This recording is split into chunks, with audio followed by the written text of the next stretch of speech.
I want to give apologies from Ben McAlpine, our new Director of Policy and Research, who was unable to be with us today. So thanks for joining us, everyone. We hope that you'll get some good insights and inspirations from today's session. As you're aware, in November, we released our policy platform, working together for a fairer New South Wales. This urges the New South Wales Parliament to address immediate cost of living pressures, targeted support for disadvantaged groups, and ensuring a sustainable sector. So you can, there should be a link in the chat to that page, but I will go to it a bit later on. To support our advocacy campaign, we've developed an Election Advocacy Toolkit, which is available again on our policy platform webpage. We know that advocacy can be a lot of hard work, so we wanted to give you some tools and resources so that you can promote our platform, but also your own. And so the purpose of today is to show you how to use our toolkit and to learn from subject matter experts who have experience in successful advocacy campaigns. So we're joined today by Nick Traynor from the Australian Public Affairs and Mohita Kapoor from the Create Foundation. Nick is a director and experienced campaigner from the Australian Labor Party. His media and communications expertise has enabled him to contribute to a number of successful federal campaigns, including the 2022 victory. He'll provide us with some perspective from a political point of view, what makes a good campaign, what we should focus on, and how to grab a politician's attention. Mohita is the New South Wales State Manager from the Create Foundation, who recently led a successful campaign to extend the age of children in out-of-home care to 21 in New South Wales. So she's previously been described as consistently persistent. So Mohita will share her advocacy experience and approaches with this recent campaign, lessons learned, and how they were able to get their campaign over the line. So after Nick and Mohita, we should have a good chunk of time for questions. But first, I'll just briefly take you through the Election Advocacy Toolkit. Are you going to change? Yeah, great. So advocacy plays a crucial role in influencing change. We know that key decision makers are always approached to adopt changes on a range of issues, even beyond our sector. Our job as advocates is to ensure that they understand what the real issues are in our communities and direct them towards solutions. Our advocacy platform is targeted, succinct, and offers realistic solutions to address the key. Sorry, Francesca, could we get that person to mute? There's over-speaking. I don't know if anyone else has got it. Yeah. You're right. Okay. Thanks, great. Thank you. To support our platform, we have developed an Election Advocacy Toolkit, providing you with some resources to advocate for our asks, whether you're supporting them in full or just those that are relevant to you or your organisation. And it's not just about our asks, it's about your own platforms and advocacy efforts as well. So it's basically a set of tools that you can adapt and use to guide you. So this is the Election Advocacy Toolkit on our website.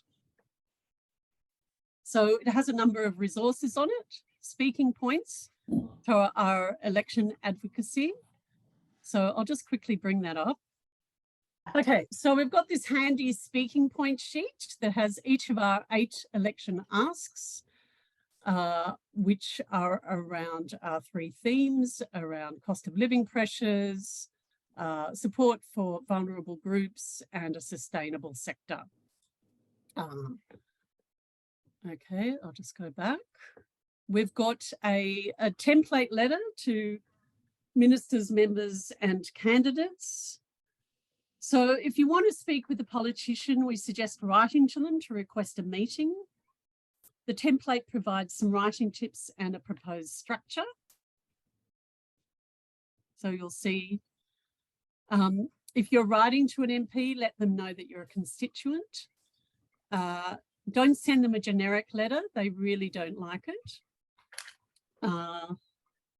Make sure that your data and research is accurate, and keep it to 2 to 3 points, and include a call to action and, of course, your contact details. We've used this letter to develop our own invites to politicians, and were successful in attracting a number of meetings. We also have a media release template, which Nick helped us to develop. So he's got quite a few points there. It should be punchy and attention grabbing, your headline. You need to include the human element. So it's not just about stats and figures and research. It's about personal stories and quotes. But you want to keep it succinct also. Highlight your main focus and get straight to the point. So our templates build off our general advocacy toolkit, which is also available on our webpage. You can see it there. There's a link to it. So I encourage you to have a look through that as well. As well as the templates and the speaking points, we also have a key stakeholder list, which includes ministers and shadows, and also MPs in marginal seats. Noting that, for example, in the Northern Beaches, there is a challenge from a teal. So even though it's not necessarily a marginal seat, it is under threat. Okay, then we've got a range of regional fact sheets. So we developed these from our cost of living survey, our aftershock report series, and other desktop research, including a couple of things that we use quite a lot and are really useful, the ABS maps, where you can compare state electorates to LGAs or your SA4 areas, etc. And the ABS quick stats, where you can access a lot of really useful demographic information quickly and easily. So I'll just show you one of these regional stat sheets. So I brought up the one for the Central Coast. It's got a bit of a demographic information from the ABS site, and then it goes into key issues comparing the Central Coast to the rest of New South Wales. So from the cost of living survey, and drilling down to where we can get that SA4 detail. Both of those report series are done at the SA4 level, so we couldn't drill down necessarily to electorates. So we've got 8 fact sheets up online at the moment. They're all SA4 areas that have marginal electorates in. As I said, we will be developing one for the Northern Beaches, and also another couple of metro areas with marginal electorates, eastern suburbs with Coogee, and the inner west with Strathfield. So that's basically, we'll also be developing an updated fact sheets in relation to NatSem data that's mapping poverty and disadvantage across the state. Wonderful. So hi guys, my name is Mohita Kapoor. I am the New South Wales State Coordinator for CREATE. I guess I'll tell you a little bit about what CREATE is. So we're a national peak body for the voice of children and young people with a care experience. We are an independent body. We are national, but as I will follow through with my presentation, I'm going to recognise that a lot of people on this webinar at the moment are state, local based. So I'm going to really structure it so it can be practically used into the state-based elections and key ask advocacy campaigns that you all have in mind. My presentation is probably going to be an add-on in the sense of the practical application to what Nick said. So, and again, prefacing that even though we're a national organization, I just want to say that when we were talking about extending care to 21, CREATE was campaigning for this since 2004. So it's been a long road and a really amazing journey to see how finally the nation has streamlined a process to improve and make a national reform. And, you know, it does take time. It can be frustrating, but, you know, we can make significant change and change can happen and it can shift. And for the last 10 months for me, I had to make extending care to 21 for young people with a care experience as my key priority advocacy campaign, and was very focused on what my key asks would have been so that the priority could shift specifically on local based work. And let's see if this moves. Aha, perfect. So from CREATE's perspective, as Nick has also mentioned, just your message and key asks need to be clear and concise. Focus on 1 to 2 key issues per advocacy. For example, our key advocacy was, you know, in the last 10 months, we're really honing in on the fact that we don't want young people to exit care and be homeless. And even if we had, you know, rose petal, you know, pathways saying that we had the best practice in place, that would not still create effective and transition process for children and young people, and that they wouldn't be homeless and living on the streets. So did you see, we've merged best practice approaches to transitioning into independence with homelessness. So we merged those 2 things that were really important for us. And then we linked it with the existing political and social policy, which was the Premier's priorities with reducing homelessness. And we knew that there were a lot of work and other campaigns, which I'll get to in a second, for also working on addressing the issue of housing in general. And then we were utilizing existing research and data to support your key ask. I understand that as CREATE is a national peak body, we're an advocacy and research organization, but we work directly with you know, our consumers, which are young people. We had our own reports and resources, but we also lended on the existing analysis that was done by Deloitte and other, like, I know I was part of the Transition into Independence Forum. We did a issues paper. So we presented all these research to the minister beforehand and other allies that we worked with. And part of our media release was, you can say, I see that I've noted in nice colors, that we were really clear to the point that, you know, there was an excess of children and young people that weren't sleeping were sleeping on the streets last night. And, you know, young people were becoming increasingly agitated, knowing that no one's listening, and we want the government to, you know, actually take acknowledgement of what the issue was. Then our approach was, we made it a hashtag. It's Your Turn New South Wales, because all state and territories around Australia had acknowledged some form of extending care within their space.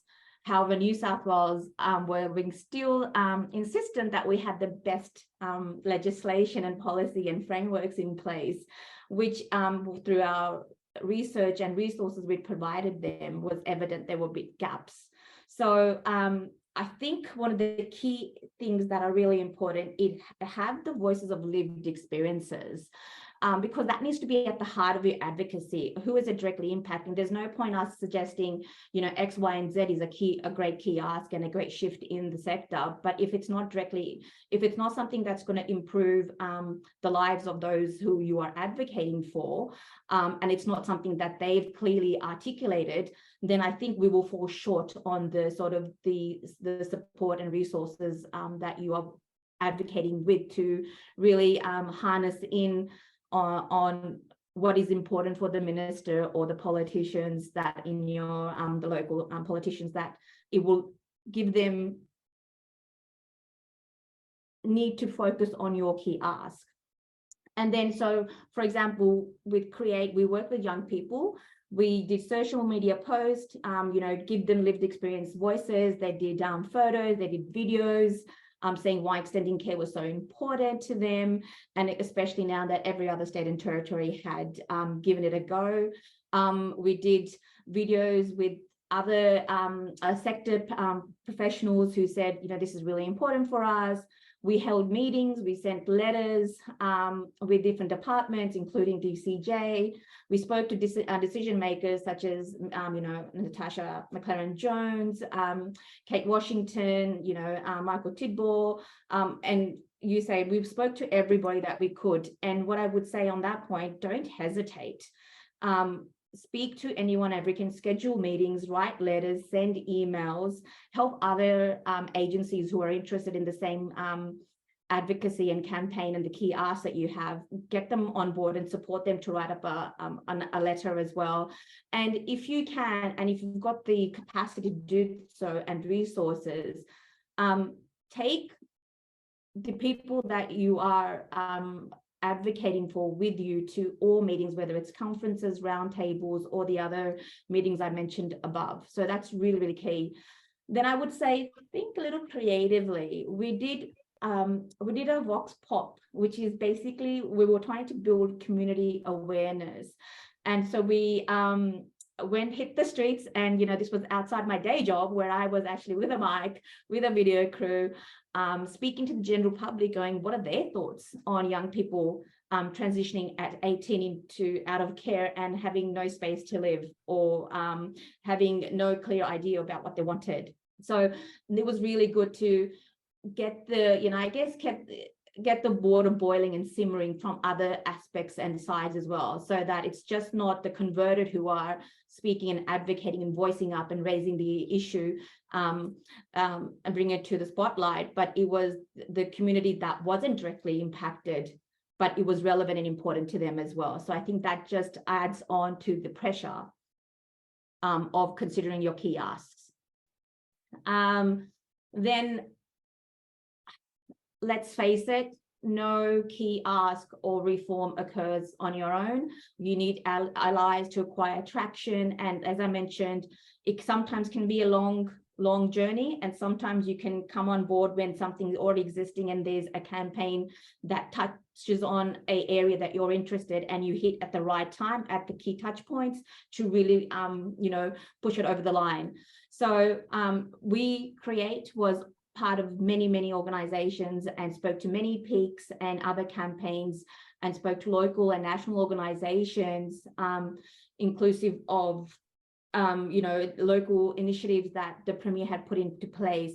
It's so important to leverage their work and them to leverage your work, that where your interests overlap, because that's key. And so there's, as I think Nick was saying it earlier, there's support in the cause, in the support. So it's not just coming from yourself, it's coming from all sides of the circle. So it's really honing in and zeroing in that this is a key issue, and the government needs to really consider and look into this.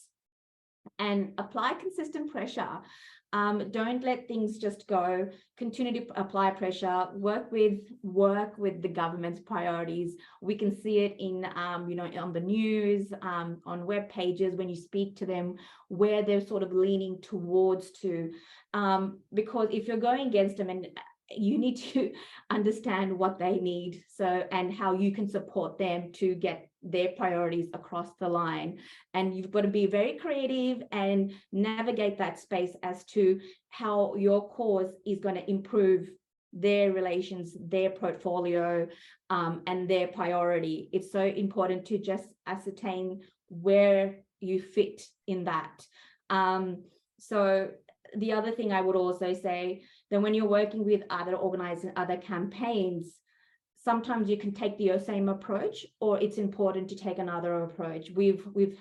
I know as Create, we've worked, you know, aggressively, consistently and persistently, but also we analyzed the situation over the last, you know, 10 or so years and said, okay, we can understand our government's perspective. Now we need to work with them, show where the gaps are, understand what they're working towards. But this is what we're noticing. We brought the lived experience in, we brought our research in, we brought others' research in, we had other allies, other campaigns also speaking to them from a different angle to us, but we're like, hey, let's sit down. How can we map this out? Because I know this is important for you. It's important for us. Where do we meet in the middle?